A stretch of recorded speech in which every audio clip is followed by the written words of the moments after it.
우선 가지고 계신 일정표를 보시면 아시겠지만 우선 잠시 후 오늘 강연자께서 외교부와 외교관의 업무에 대한 소개 강연을 해주시겠습니다.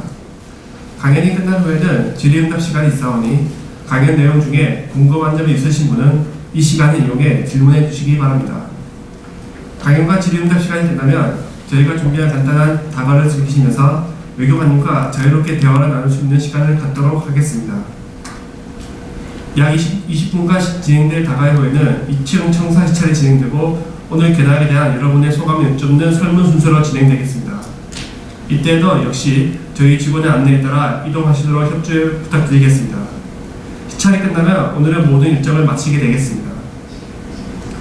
그리고 오늘 개당을 마치고 나서 외교부에 대해 좀 더 알고 싶으신 분들은 일정 후에 보이는 각 사이트를 방문해 보시고 아울러 우리 사업 독도에 대해서도 지속적이고 변함없는 관심과 사랑 부탁드리겠습니다. 일정표 아래 부분을 보시면 독도 동영상을 보실 수 있는 경로가 안내되어 있고요. 계속해서 읽어보시면 독도 동영상을 홍보한 실적을 보내주시면 홍보 내용이 우수한 분을 선정해서 상품을 드리겠다고 되어 있습니다. 부모님, 친구 등 지인분들에게 많이 알려주시고 그 내용을 간단히 적어서 보내주시면 되겠습니다. 홍보 방식은 자유이고요. 동영상을 보시고 느낀 점을 감상후기 형식으로 몇 글자 덧붙여주시면 더욱 좋겠습니다.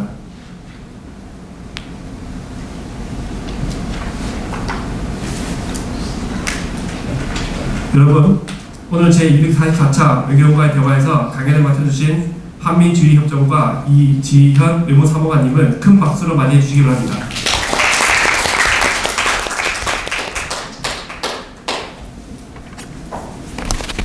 안녕하세요. 저는 한미지휘협정과에 근무하고 있는 이지현 사무관이라고 합니다. 반갑습니다. 일단 중고등학생이시라고 혹시 어느 학교에서 오셨는지 신릉중학교요? 네.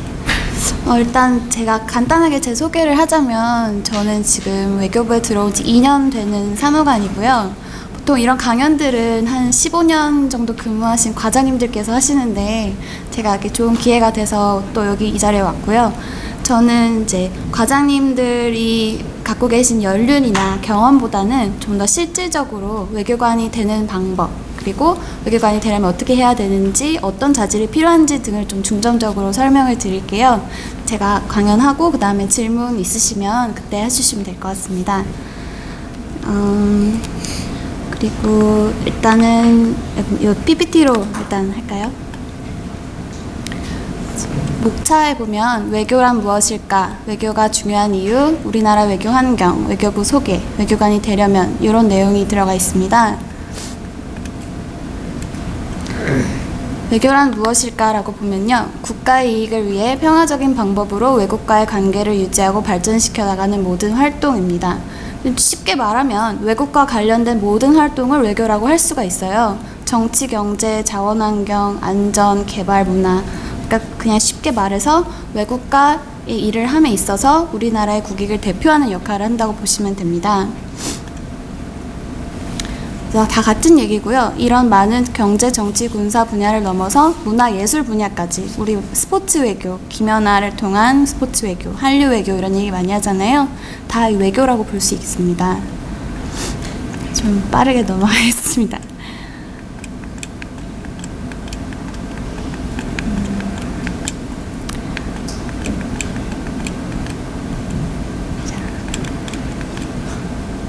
외교부가 하는 일에 대해서 일단 설명을 드릴게요. 보통 외교관이라고는 하는데 구체적으로 어떤 일을 하는지 잘 모르시잖아요.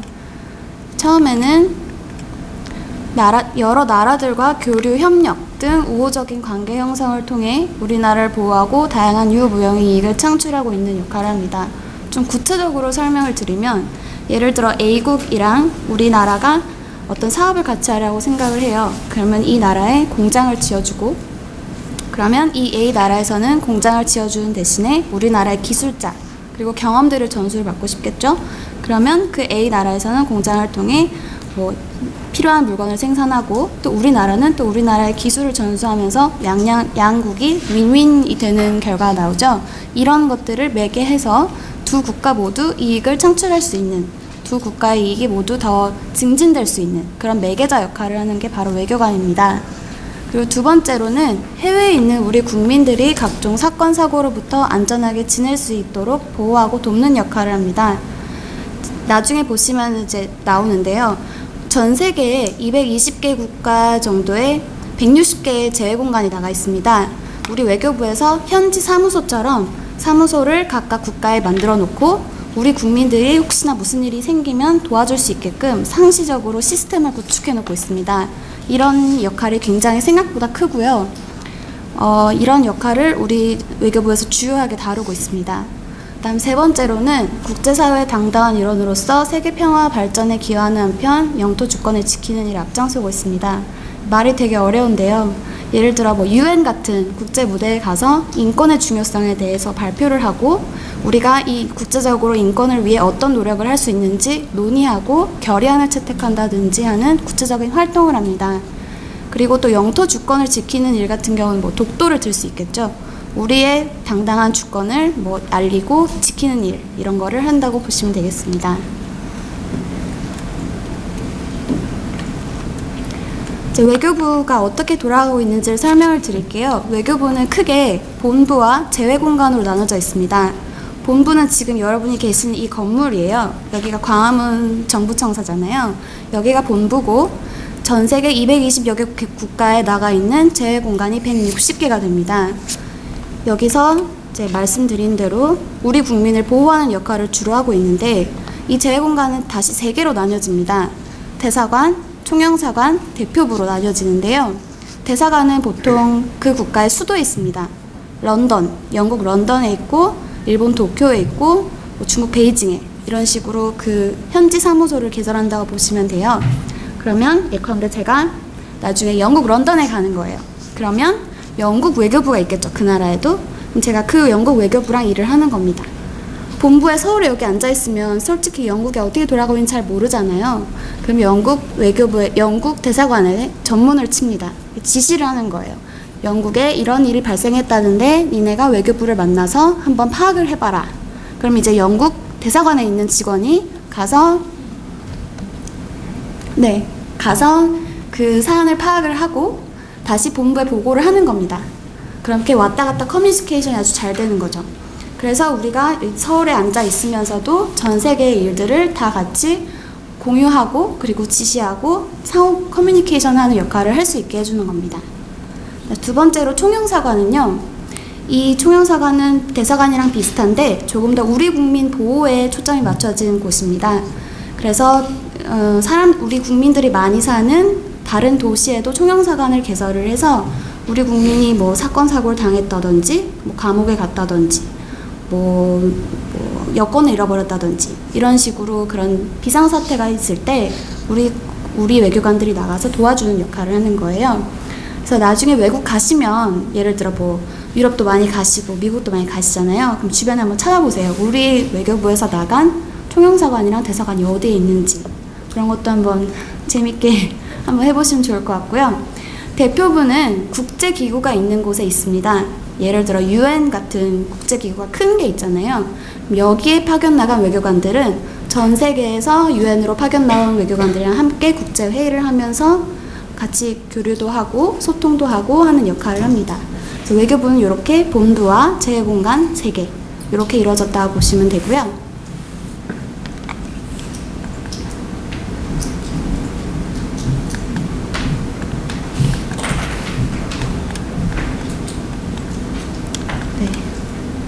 외교관이 나라를 대표해서 우호 협력을 증진하고 각국의 정보를 수집한다고 보시면 되고 또 우리 국민의 편의 지원과 안전 강화를 하고 있습니다.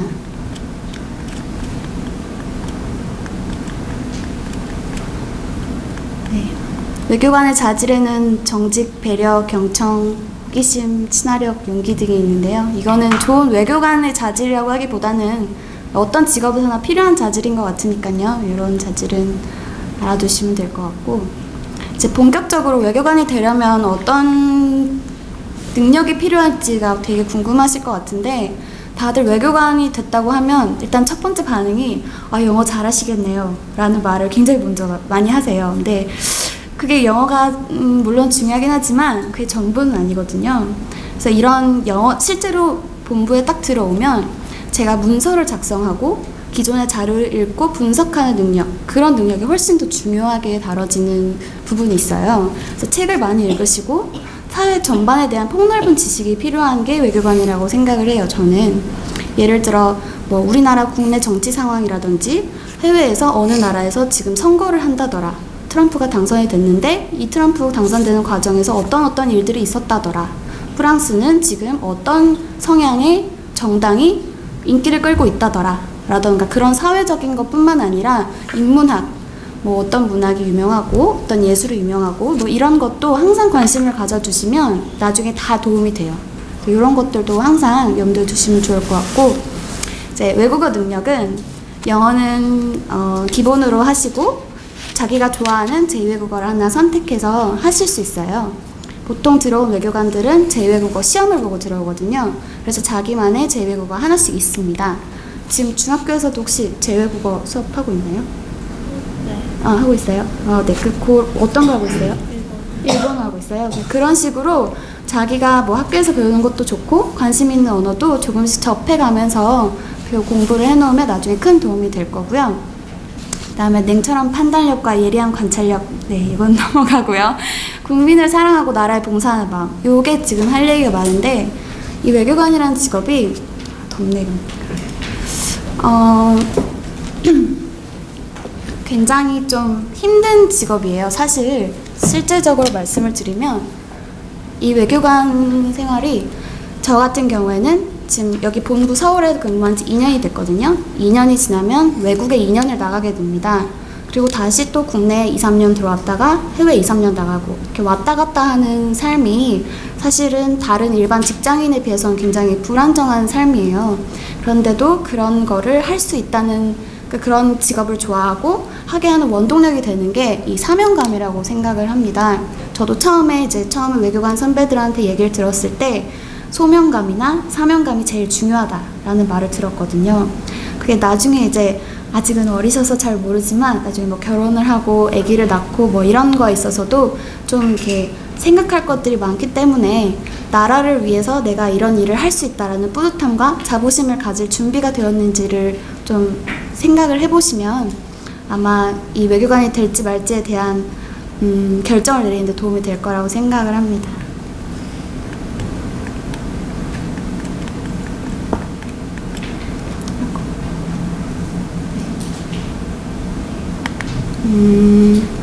외교관 후보자가 되려면 시험을 봐야 돼요. 공무원 채용 시험을 봐야 되는데 요즘 사람들이 행시 하는 거 있죠? 그거랑 거의 똑같다고 보시면 돼요. 1차는 한국사를 보고 한국사 그 능력 검정 시험 있죠? 1급, 2급, 3급 있는 거. 그게 몇 급 이상을 맞으면 패스 해서 자격이 주어지고, 네. 그 다음에 영어도 마찬가지예요. 토익 몇 점 이상, 탭스 몇 점 이상. 그러면 기본 자격이 주어지는 거예요. 외국어도 마찬가지. 그리고 이제 공직 적격성 평가. 저희가 보통 피셋이라고 부르거든요. 요 시험이 뭔지 혹시 아세요? 전혀 모르시죠? 세 과목이 있어요. 언어랑 자료랑 상황이라는 게 있는데, 언어는 우리 그냥 학교에서 푸는 국어 시험 문제랑 비슷해요. 글을 하나 읽고 주제가 뭔지 고르는 거, 뭐 이런 식으로 나오고, 자료는 90년부터 2020년까지 우리나라의 GDP를 숫자를 다 적어줘요. 숫자가 뭐 10만 몇천 이렇게 다 숫자가 적어있으면 어느 해에 이 GDP가 가장 크게 증가했는가, 이런 거를 이제 빠른 시간 안에 고르는 그런 문제가 나와요. 그러니까 수치적인 감각이 있어야 높은 점수가 나오는 그런 과목이 있고요. 그다음에 다음으로 상황 같은 경우는 퀴즈가 많이 나와요. 3명이 있는데 피자 12조각이 있다. 그런데 1시간 뒤에 보니까 피자 12조각을 다 먹었다. 지금 철수, 영희, 지연이, 민우가 있는데 이 4명 중에 1명은 거짓말을 하고 있다. 4명 중에 몇 조각씩 먹었을까? 이런 질문들 있잖아요. 퀴즈 같은 거. 그런 게 한 30문제 나옵니다. 그래서 이 3과목을 시험을 봐서 이 점수대로 1차를 통과를 하는 거예요. 그 다음에 관련 분야 경력. 저는 이제 일반 전형으로 들어왔는데 90%가 일반 전형이고 10% 정도는 전문 전형이 있어요. 전문 전형은 뭐 일하시다 오신 분들도 있고 학위를 따다 오신 분들도 있기 때문에 그런 전문 경력을 테스트하는 시험도 있어요. 자, 그래서 2차에는 3가지 과목이 있는데요. 정치학, 국제법, 경제학. 이런 거는 제가 너무 어렵게 설명을 드리고 있는가? 이 3과목은 논술을 보는 거예요. 한 과목당 문제가 2-3개 나오면 이 2-3개에 대한 답안지를 10장을 쓰는 거예요. 그럼 3과목이니까 30장이겠죠? 30장을 쓰고 논술도 이 3과목을 합쳐서 하나의 문제로 만드는 문제가 있어요. 예를 들어 뭐 2008년에 경제 위기가 있었다. 그럼 경제학적으로 이거에 대한 이유를 분석하고 대응 결과를 써라. 그리고 국제법적으로 미국이 잘못했는지 써라. 그리고 국제정치학적으로 우리가 이거에 대해서 우리 외교에 주는 의미는 무엇인가 이런 걸 합쳐서 이제 10장을 쓰는 거예요. 그래서 다 이제 50장을 쓰고 이 논술 문제가 2개 나오거든요. 요게 제일 중요한 시험이에요. 되게 어려워 보이죠? 근데 하면 다 합니다.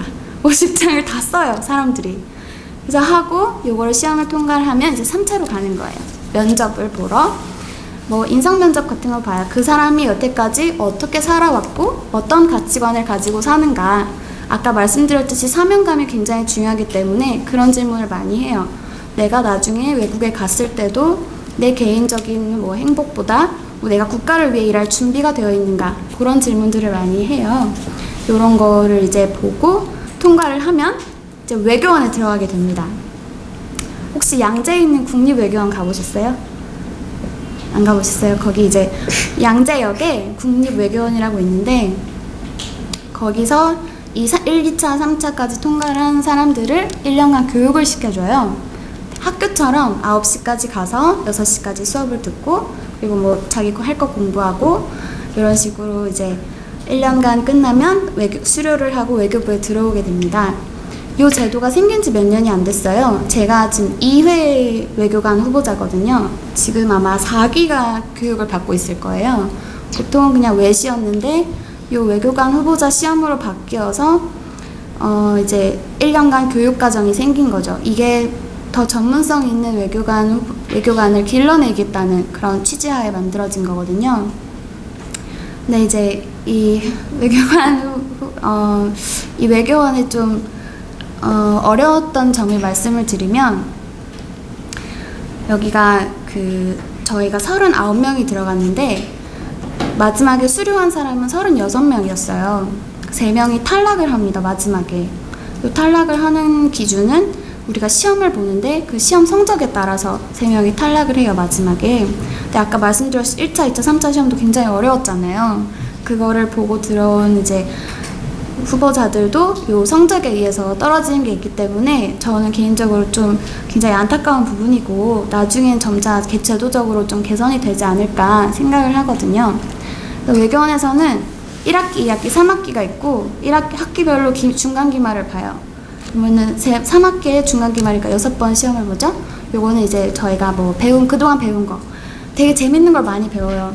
이런 식으로 방에 들어와가지고 모의 국제회의를 하는 거예요. 각자 나라 하나씩 맡아서 너는 일본, 너는 중국. 그래서 자기가 정말 중국 국가대표에 빙의해서 좀 발표를 하는 거예요. 중국은 말이에요. 막 이러는데 나중에 그거를 시뮬레이션 하고 나면 진짜 그거를 자기가 받아들여요. 중국의 주장을 왜 자기가 중국이 이렇게 주장하고 이제 공부를 해야 되니까 나중에 정말 그 입장을 이해하게 되는 거예요. 그래서 그게 굉장히 도움이 많이 되는 시뮬레이션이더라고요. 또 뭐 재밌는 것도 많이 하는데 예를 들어 독도 그다음에 위안부 뭐 이런 거를 팀을 나눠서 하는 거예요. 여기부터 여기까지는 한국 국가대표, 여기부터 여기까지는 일본 국가대표 이렇게 하고 뭐 반대로 뭐 재판장도 있고 뭐 이런 식으로 해서 이 모든 이 하나의 사안에 대한 여러 가지 시각을 분석해보고 그걸 이해해보는 시간을 갖게 되는 거예요. 그래서 그런 것도 많이 하고요. 뭐 영어도 있고 제외국어 수업도 있고 지식 교양, 뭐 문화 이런 것도 다 배우기 때문에 굉장히 아주 퀄리티가 높은 그런 강연 시스템, 교육 시스템이라고 할 수 있습니다. 자, 그래서 제가 이제 2014년에 시험을 합격을 해서 14년 말에 외교원에 들어갔고 15년 말에 나왔고 바로 이제 외교부에 들어왔어요.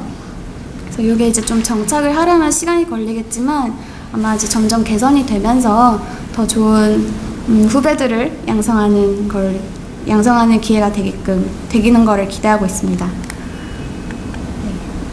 그다음에 또 국제기구에 들어가고 싶은 친구들이 있을 수도 있을 것 같아요. 근데 국제기구는 이제 외교원 시험을 쳐서 외교관이 되는 거랑은 좀 다르거든요. 국제기구 시험도 따로 있습니다. 국제기구 시험을 따로 봐서 바로 국제기구에 가는 경우가 있고, 저처럼 외교관 후보자 시험을 봐서 외교관이 된 다음에 어느 정도 경력을 쌓고 국제기구로 가는 방법이 있어요. 근데 외교관이 돼서 국제기구에 가는 거는 조금 더 이제 경력이 있기 때문에 안정적인 관리자급으로 국제기구에 진출을 할 수 있는 거고, 이렇게 하는 경우는 이제 직접 국제기구 시험을 보는 경우는 이제 워킹 레벨, 실무 레벨부터 이제 모든 일을 경험하면서 점점 관리자로 올라가는 그런 차이점이 있어요. 그래서 이것도 굉장히 사람들이 관심이 많은 직업 중에 하나거든요. 그래서 이거는 저희 국제기구 인사센터라고 전용 이제 상담해 주시고 뭐 정보를 제공해 주신 분들이 있어요. 요거에 들어가셔서 한번 참고하시면 좋을 것 같고요. 네, 여기는 또 이제 관련된 사이트가 나와 있습니다. 뭐 가끔 궁금하잖아요. 우리 외교부가 어떤 일을 하고 있는지, 우리나라가 어떤 사안을 중요하게 다루고 있는지, 그런 것들은 궁금하시면 이 사이트들 들어가서 한번 보시면 될 것 같습니다. 네, 일단은 강연을 이렇게 마치고요. 제가 하는 일에 대해서 조금만 더 말씀을 드리면, 제가 작년에는 처음에 정책총괄 담당관실이라는 과에 배정을 받았어요. 이름이 멋있잖아요. 정책총괄 담당관실. 뭔가 멋있는 일을 할 것 같고, 그래서 제가 그 입부하는 첫날에 딱 그걸 알게 됐거든요. 너는 정책총괄 담당관실이다. 그래서 아, 네 이러고 갔는데 무슨 일을 하는지도 몰랐어요, 사실. 갔는데 이제 정말 이렇게 정책을 우리가 뭐 외교부 정책을 다 만들고 한다기보다는 외교부에 너무 많은 과들이 있어요. 그 과들에 있는 일들을 이제 조율을 하는 거예요. 어디부터 어디까지는 이쪽 과에서 하고, 어느부터 어디까지는 이쪽 과에서 하고. 그래서 그런 걸 이제 조정하는 역할을 하더라고요. 그래서 그런 거를 이제 1년간 했고, 지금은 북미국의 한미주의협정과라는 데에 있어요. 주한미군들이 지금 한국에 있잖아요. 근데 주한미군과 관련된 일들이 뭐 예를 들어 네, 예를 들기가 힘드네요. 주한미군과 뭐 사건 사고가 있었다든지, 아니면 우리가 주한미군에게 뭐 이야기를 해서 협의할 사안이 있다든지 하는 경우에는 저희 과로 연락을 와서 저희가 그런 일들을 처리하게 됩니다. 네, 그래서 이런 일들을 하고 있고요. 이거 외에도 각 나라를 담당하는 외교관들이 있어요. 그래서 뭐 예를 들어 동남아과에 가면 캄보디아를 담당하는 외교관이 따로 있는 거예요. 캄보디아 데스크라고 해요. 그래서 모든 캄보디아에 관련된 일은 그 외교관한테 전화가 오는 거예요. 그리고 그 사람 다 알고 있어야 돼요.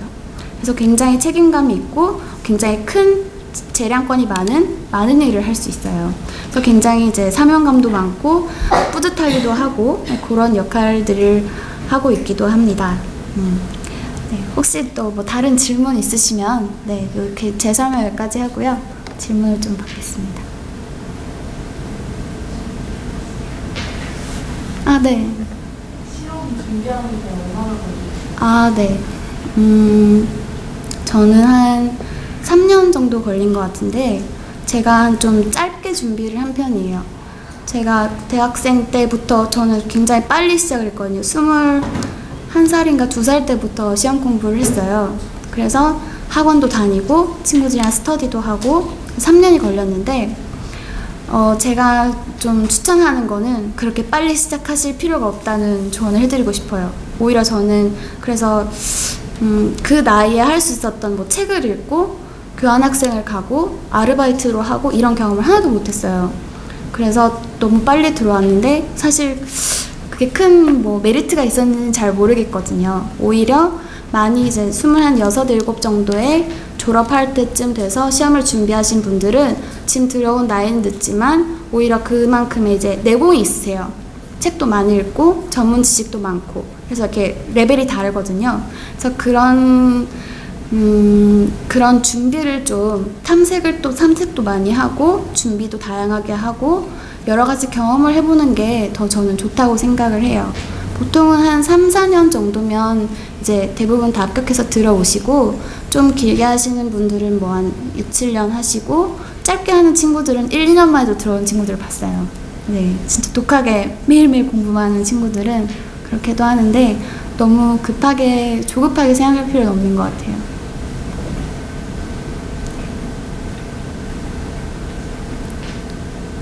또 있으신가요?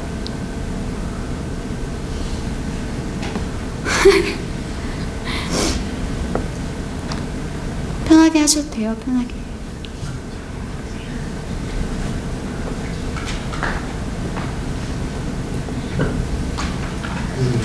네. 각종 회담 같은 데 나가면은 네. 공공연하게 그 미국이나 러시아 같은 네. 강대국들의 입김이 없지 않아 있다고 해요. 근데 네. 인식이 어느 정도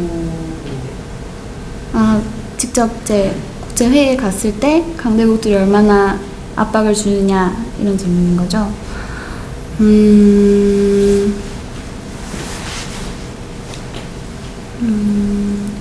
그게 업무마다 달라서 제가 이제 직접적으로 경험해보진 않아서 정확하게 대답을 드릴 수 없는데, 이제 다자 회의에 많이 참석하는 동기들도 많거든요. 선배들도 많고.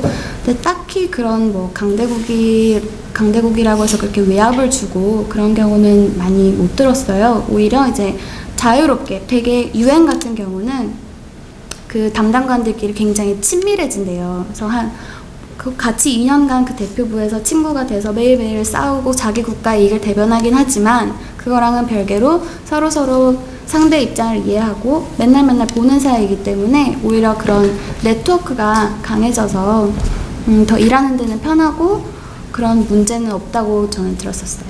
네. 뭐 그런 건 안 궁금하세요? 어느 나라에 가게 되는지. 네, 저 사람은 뭐 좋은 데 가고 저 사람은 이제 저희 외교부 자체적으로 모든 나라를 가나, 다라 4개로 구분을 해놨어요. 그래서 가는 이제 뭐 선진국, 그리고 라는 뭐 생활 이제 하는데 불편함들이 있는 곳, 이렇게 나눠놓은 거예요. 그래서 한 번은 좋은 곳을 가면 그 다음에는 조금 어려운 곳을 가고, 이렇게 왔다 갔다 해서 공평하게 모든 사람이 다양한 국가를 경험할 수 있는 시스템이 돼 있어요. 그래서 예컨대 제가 뭐 미국의 워싱턴에 갔다. 그러면 그 다음에는 좀 뭐 사람이 적은 곳, 뭐 아프리카에 뭐 어디를 갔다. 뭐 이런 식으로 왔다 갔다 하는 거죠. 그래서 그런 거는 본인이 지원을 할 수가 있어요. 내가 프랑스어를 했으니까 저는 프랑스에 보내주세요. 저는 프랑스에 가서 뭐 이런 업무를 해보고 싶습니다. 기후 관련된 업무를 해보고 싶습니다. 라고 하면 이제 인사과에서 보고 그래 얘가 적임자군 해서 프랑스를 보내주는 거예요. 그런 식으로 조금 자유롭게 조정을 할 수가 있어요. 그리고 이제 질문해 주실 때 이제 네. 강연이 끝났으니까 앞에 마이크를 누르셔서 이제 소리 크게 얘기해 주시면 되겠습니다.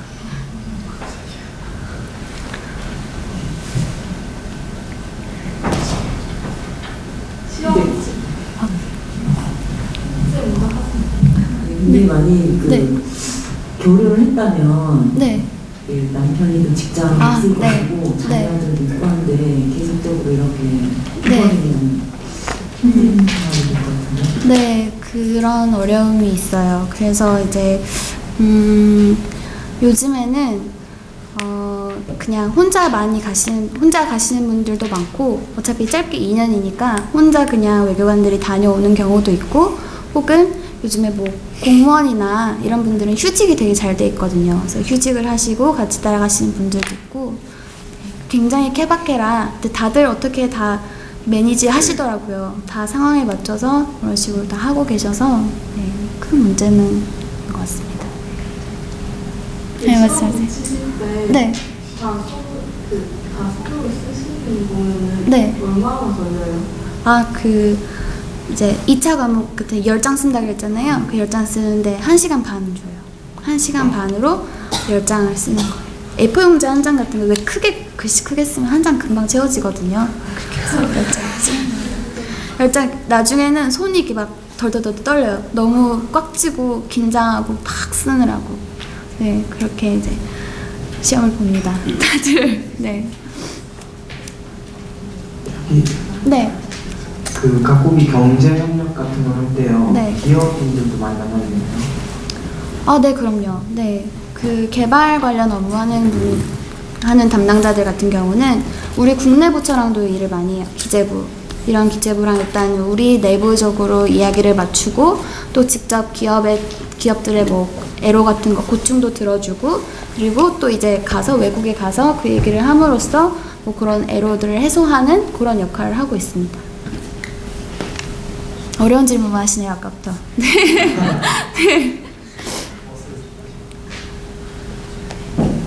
아, 네네. 외교관 후보자 선발 네. 시험을 보셨잖아요. 근데 그 네. 중에서 제일 자신 느끼기 힘들었던 시험을 물어보고 싶습니다. 아, 시험 중에서 어려웠던 과목이요? 네. 1차 같은 경우는 다 객관식이에요. 그 한국사, 영어 이런 거 빼고 그 아까 말씀드렸던 피셋 그런 건 다 객관식이거든요. 그리고 다들 이제 어느 정도 연습을 하면 대부분 다 상향 평준화가 돼요. 다 비슷한 실력이 되기 때문에 그건 큰 문제가 없는데 2차 과목 같은 경우는 어려워요. 그리고 보통 한 과목이 약하고 한 과목을 잘해요. 그래서 잘하는 과목을 전략 과목이라고 부르고 못하는 과목을 뭐 약점 과목이라고 불러요. 그래서 사람들이 보통 전략을 짤 때 전략 과목을 엄청 열심히 해서 여기서 좋은 점수를 받고 약점 과목도 조금 외우면서 이렇게 떨어지면 이렇게 평균을 맞추는 거예요. 이런 식으로 공부를 하거든요. 사람마다 성향이 너무 달라서 저는 영문과를 나왔는데 이 그 인문대 쪽이잖아요. 그래서 수학에 약한 거예요. 그래서 경제학을 진짜 못했어요. 경제학을 진짜 못해서 경제학을 하느라고 정말 고생을 많이 했거든요. 그 표 그려가면서 막 이렇게 하는데 경제학과 친구들은 또 이제 국제 정치학 같은 걸 어려워하더라고요. 그거는 이렇게 이야기를 쓰는 거기 때문에 그렇게 뭐 정해진 경작처럼 딱 답이 나오는 학문이 아니잖아요. 그래서 그런 것들은 다 누구나 공부를 시작하게 되면 아, 내가 이게 좀 노력이 더 필요하겠구나 라는 생각이 드는 과목이 있어요. 그런 거는 또 뭐 스터디도 하고 학원도 가고 학교 수업도 듣고 이런 식으로 해서 이제 하면 되는 것 같아요. 네. 제가 아는 친구들 중에서 항상 국제고를 가고 싶다고 하는 아, 네. 왜 가고 싶냐고 물어보면 네. 다 똑같이 나는 외교관이 되고 싶어서 하는데 네. 물어봐도 외고도 네. 왜라고 물어보면 외교관이 되고 싶어서라고 다 말하는 경우가 네. 많아서 네. 그게 거기를 꼭 가야만 외교관이 될 수 있는 거기를 네. 가면 어떻게 유리한지 아, 뭐 일단 결론부터 말씀드리자면 전혀 유리한 거 없어요. 네. 네, 전혀 유리한 거 없고 다만 외국어를 많이 접하겠죠. 국제고나 외국어를 가면. 그래서 이제 나중에 제외국어를 할 때 좀 편하다 정도지 이 시험을 볼 때 있어서 요건 자체에 뭐 여기 대학 졸업장도 없어도 되거든요. 그런 식으로 뭐 그런 게 있는 건 전혀 아니에요. 네. 그러니까 본인이 뭐 그쪽으로 관심이 많고 외국어가 재밌어서 국제고랑 외국어를 가서 나중에 외교관이 되는데 도움이 되겠다라고 하는 거면 괜찮지만 뭐 그렇게 굳이 그런 건 없다고 생각을 해요. 네. 그리고 대학교도 전공을 고르잖아요. 외교관이 되려면 꼭 외교학과를 써야 될 것 같지만 또 그렇지도 않은 게 저희 동기들도 굉장히 다양한 전공에서 온 친구들이 많거든요. 예를 들어 뭐 이과에서 카이스트를 나와서 외교관이 된 동기도 있고요. 뭐 저는 이렇게 평범하게 영문과를 나왔지만 뭐 경제, 경영, 뭐 심리학과, 뭐 인문대 뭐 다 뭐 그런 굉장히 다양한 전공들이 있어요. 뭐 공대도 있고요. 그렇기 때문에 근데 이제 그런 백그라운드들이 그런 배경 지식들이 나중에 외교관 일을 할 때 굉장히 많이 도움이 돼요. 예를 들어 그 카이스트를 나온 그분은 지금 원자력과에 계시는데 그쪽에서 원자력 관련된 공부를 하셨던 거예요. 그래서 이쪽에 와서 실무에 투입됐는데 원자력 뭐 그 내용을 알아야 되거든요. 우리가 외국 대표랑 원자력 관련 협상을 하려면 이 원자력이 뭔지 다 알아야 되는 거예요. 근데 그분은 이미 다 알고 계시기 때문에 훨씬 더 적응도 빨리 하시고 성과도 좋은 거죠. 그래서 저는 이렇게 다양한 경험을 하시고 많은 길을 좀 보시라고 권해드리고 싶어요.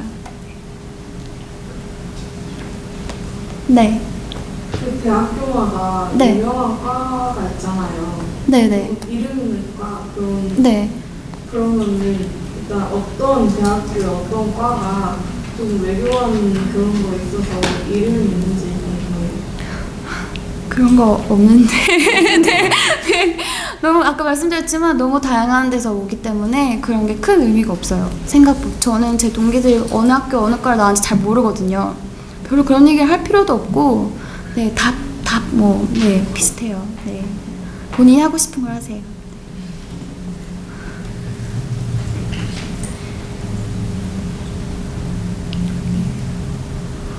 아, 네. 어려운 질문 드립니다. 네. 국제 정세 같은 거나 네. 이런 배경 지식 많이 공부하셨다고 하셨잖아요. 네. 그래서 근데 최근 일어나고 있는 각국의 우경화 그런 면들이 앞으로 어떻게 진행될지 있고 이게 과연 나아질 수 있는지. 아, 정말 어려운 질문이에요. 이제 이런 거는 이제 과장님이 오셨을 때 여쭤봐야 되는 건데 저희 외교부에서 굉장히 많은 일을 하고 있어요. 그런 거를 연구해서 보고서를 쓰고 레포트를 만드는 과가 따로 있어요. 네, 외교부 홈페이지에 들어가시면 다 나와 있습니다.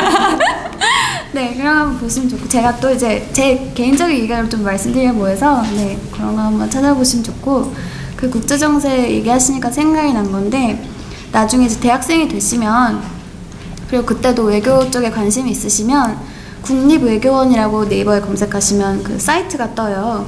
거기에 그 외교부 교수님들께서 올려놓으신 논문 같은 그냥 짧은 한 3페이지, 4페이지 되는 요약 그 보고서 같은 게 있어요. 요 학생이 말씀하신 것처럼 지금 바로 일어나고 있는 상황에 대한 그 외교부 그 교수님들의 분석과 고찰이 담겨 있는 그 페이퍼거든요. 그래서 그런 게 상당히 도움이 많이 되더라고요. 신문도 많이 보시고 그런 것도 많이 보시고. 왜냐하면 책을 읽으려면 시간이 너무 많이 드니까 그런 것도 한번 나중에 보시면 좋을 것 같아요. 뭐 논술 이런 것도 하셔야 되잖아요. 그런 거 한번 참고하시면 좋을 것 같아요.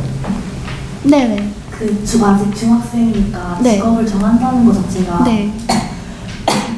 아직 좀 뭔가 먼 일 같기도 하고 네. 이렇게 미래를 정해도 되는 건가 싶은데 그 외교관이라는 꿈을 정하게 된 계기가 있나요? 아, 네. 저는 사실 중학교, 고등학교 때까지는 다른 직업을 하고 싶었거든요. 저는 뭐 이런 아나운서 뭐 이런 게 되고 싶었어요. 그래서 신문방송학과에 가야지, 그리고 언론방송학과에 써야지 했는데 안 된 거예요. 그리고 영문과에 갔어요. 굉장히 현실적인 조언이 영문과에 갔어요. 영문과에 가서 그쪽은 좀 멀어졌구나. 다른 길을 찾아봐야지 했는데 그 영문과 교수님께서 저를 이제 좋게 보셔서 너는 외교관을 하면 잘 어울릴 것 같다 라고 조언을 해주시더라고요. 뭐 제가 외국어 배우는 걸 좋아하고 뭐 그런 거에 부담이 없고 또 그런 뭐 외교 관련된 그 뭐 뉴스나 이런 거에 흥미가 있어 하니까 그런 식으로 추천을 해주시더라고요. 보면은 뭐 제가 지금 생각해도 나쁘지 않았던 선택인 것 같아요. 제가 좋아하는 것 그리고 잘하는 것 요 두 개만을 봤을 때 요 두 개가 비슷하게 뭐 한 80점 이상 이렇게 딱 하는 직업이었던 것 같거든요. 그러니까 좀 그런 거는 나중에라도 끊임없이 변하는 것 같아요. 그러니까 지금은 자기가 좋아하는 게 뭐고 잘하는 게 뭔지 이런 걸 좀 생각하면 도움이 될 것 같아요.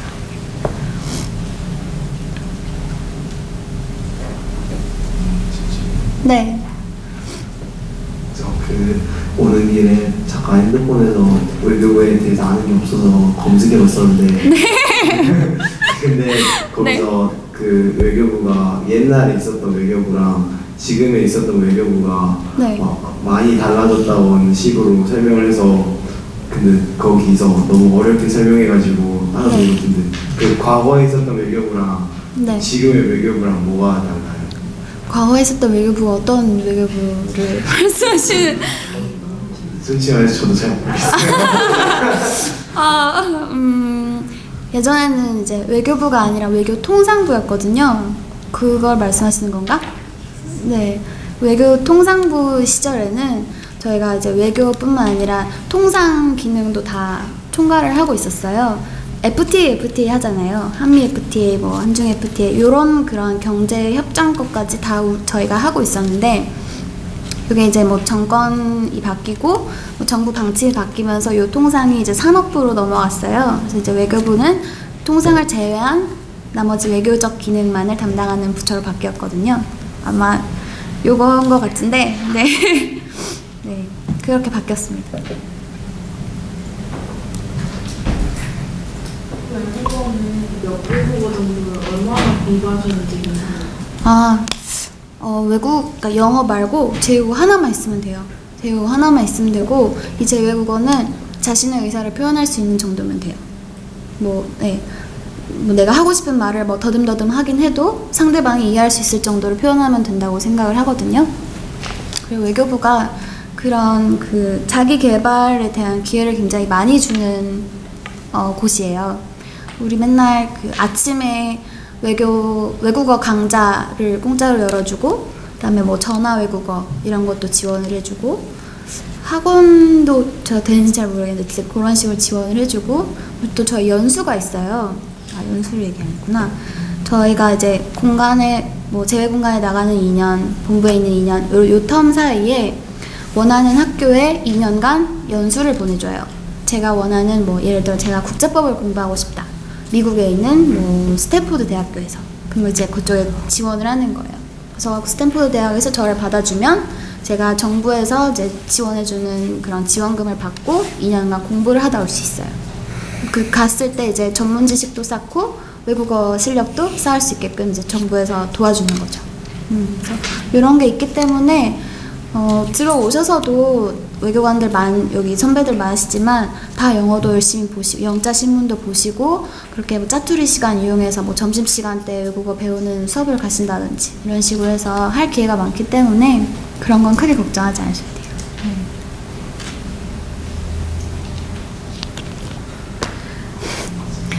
질문 만들어내느라 힘드시죠?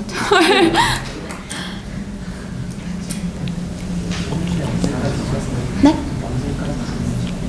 저희 50분까지 하면 되나요? 네. 저희 한 5분 정도 남았는데요.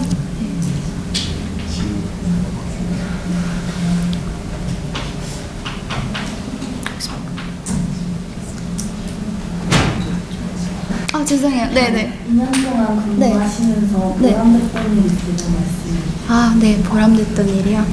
네.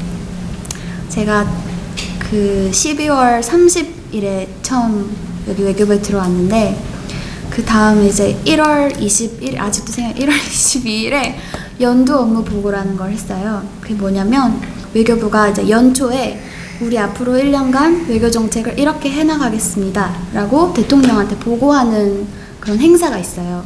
근데 그거를 하는 과가 이제 아까 말씀드렸던 정책총괄 담당관실이었고, 그래서 그거를 이제 몇 달간 엄청 열심히 준비를 하는 거예요. 근데 제가 제일 바쁠 때 하이라이트 때 딱 들어갔어요. 그래서 첫날에 야근을 하고 그거를 야근을 하면서 그 한 달 내내 야근을 했어요. 한 달 내내 야근을 하면서 그 보고를 준비를 했죠. 근데 그 보고 당일날 저희 과장님께서 이제 좋은 기회를 주셨어요. 너가 가서 그 보고를 하는 현장에 가서 그걸 봐라. 그래서 제가 한 요 정도 되는, 요거의 2배 정도 되는 방이었는데 저 끝에 대통령이 계신 걸 봤어요. 저 끝에서 이렇게 하는 거 봤어요. 저희 장관님이 일어나셔서 보고를 하시고 저쪽 대통령께서 그걸 보고를 받으시는 모습을 그 현장에서 봤거든요. 근데 그게 되게 별거 아닌 것 같지만 제가 뭔가 보통 사람이었는데 그런 좋은 자리에, 그런 엄청난 자리에 가서 이 업무 보고 하는 거에 기여를 했구나라는 뿌듯함이 굉장히 컸거든요, 당시에는. 그래서 저는 그게 제일 뿌듯했고요. 말이 나온 김에 야근 얘기를 좀 하자면 혹시 아세요? 공무원 부처들이 얼마나 뭐 야근을 하고 바쁜지 혹시 그런 거 아시는 거 있으세요? 전혀 들으신 적 없으세요? 제가 제일 억울한 게 공무원이 되면 다들 9시에 와서 6시 땡 하면 퇴근하는 줄 알더라고요. 근데 전혀 그렇지 않고요. 여기 이제 중앙부처 계시는 분들 다 대부분 바쁘세요. 그래서 거의 매일 야근을 한다고 보면 되고, 많을 때도 일이 굉장히 많을 때는 이제 뭐 새벽에 가는 때도 있고 그런 때도 있어요. 그래서 이제 다음에 이제 길 가시다가 공무원이라고 하면 되게 안쓰럽게 바라봐 주시고 이제 저분도 야근을 하겠구나 이렇게 생각해 주시면 좋을 것 같아요. 그래서 제가 아까부터 계속 말씀드렸던 게 사명감이 중요한 게 그런 야근을 하면서도 내가 정말 나중에 그 결과물을 보면 되게 뿌듯한 거예요. 우리나라 외교가 1년간 나아갈 방향에 대해 자료를 만드는데 그거에 대해서 내가 자료 조사도 하고 이 보고서에 이렇게 인풋을 했다라는 게 굉장히 뿌듯하잖아요. 그런 마인드를 계속 스스로한테 되뇌이면서 그런 뿌듯함을 느낄 수 있어야 이 직업을 계속 가질 수 있는 것 같아요.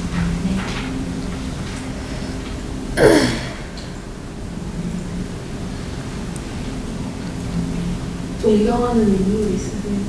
없습니다. 좀 더 참신한 걸로 부탁해요. 좀 더 참신한 질문으로.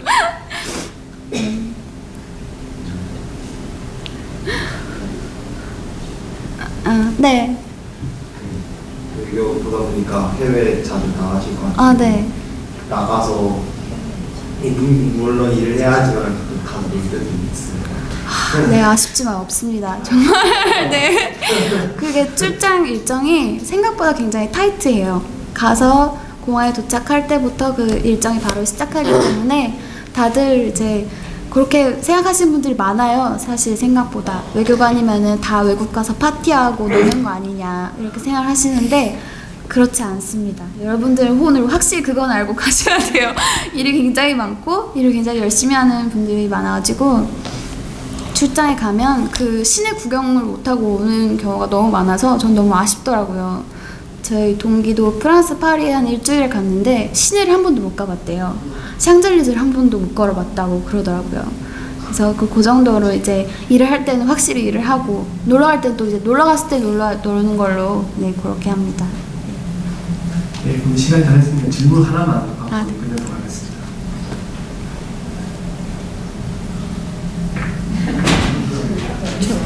네, 말씀하세요. 외교관 일을 하는데 도움되는 활동 같은 게 있나요? 도움되는 활동이요? 다 도움이 될 것 같은데 독서 클럽 이런 것도 좋을 것 같고요. 네, 토론하는 게 좀 좋을 것 같아요. 이게 생각보다 말을 많이 하는 직업이더라고요. 누구든 외국 대표를 만나서 이야기를 하고 얘기를 듣고 내 생각을 논리적으로 표현하는 방법을 알아야 되는 거기 때문에 책을 많이 읽고 말을 많이 하는 토론, 논술 이런 거를 좀 하시면 재미가 없겠지만 그런 거를 하시면 아마 나중에 큰 도움이 될 것 같습니다.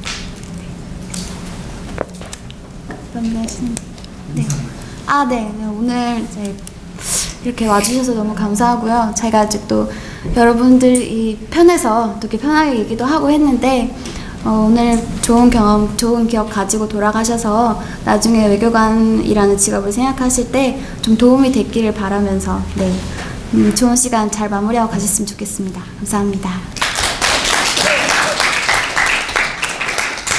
네, 재밌고 유익한 강의해 주신 이지연 외부사무관님께 다시 한번 큰 박수 부탁드리겠습니다.